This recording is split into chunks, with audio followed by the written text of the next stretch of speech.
of course, we have my Yes. best friend, Eman. Bigate ng mga kasama natin dito. And I say that from the heart. Naks, Bilang tumanda na tayo sa industriya kung magkakasama. Woo! Magkakasama po tayong apat, ano? Huwag na tayong Ay, lalayo. correct. Pero ang mga itsura natin, the same pa Yeah. din. Agree po ba kayo? Yes! At ang bagong hairdo ni siya yung na magdaya. Bawal tumanda. Bawal.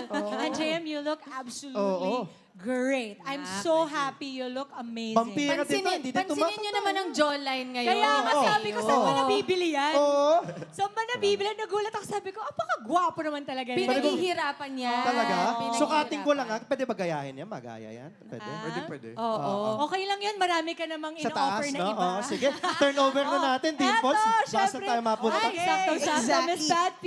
And I'm Hello, Jay. Shaina. Hi, JM, nice Hi, to see you both guys. here. Now we have Kate Adahar from Random Republica. Hi, Ate Kay. Hi, good afternoon.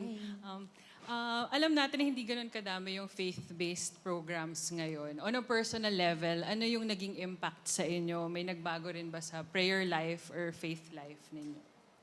For JM and Shaina. Sa akin, malaki po yung pinagbago. Actually, sobrang thankful ko simula nung natanggap ko tong project na to.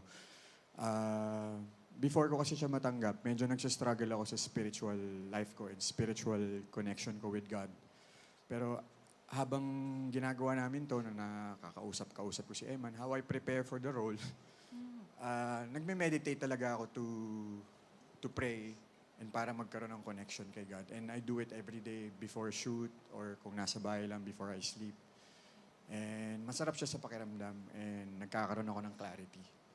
Thank you, Shaina. Ako naman po, when we were starting, I kept on repeating na this is an answered prayer. Kasi alam niyo naman po, lumaki na po ako sa harapan ninyong lahat na gumagawa ng mga pelikula at saka mga teleserye na kagaya nito. And then, I don't know, for some weird reason, siguro nung naging teenager, nawala doon yung focus. Siyempre, napunta sa mga love story and yung kung iba-iba pang mga kwento na ibinibigay natin sa mga manonood. And so when this was offered to me, I felt that it was an answered prayer.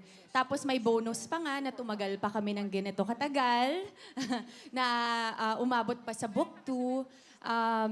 Kaya yun, it's beautiful to be able to be given this opportunity na gumawa ng ganitong klaseng show na gaya nga po ng sabi ninyo, wala na tayo mga napapanood na ganito. And gaya rin ng sinasabi ko even before pa, usually kasi ang binabago ng mga ganitong kwento are not just the people watching, kundi yung mga tao sa likod nito.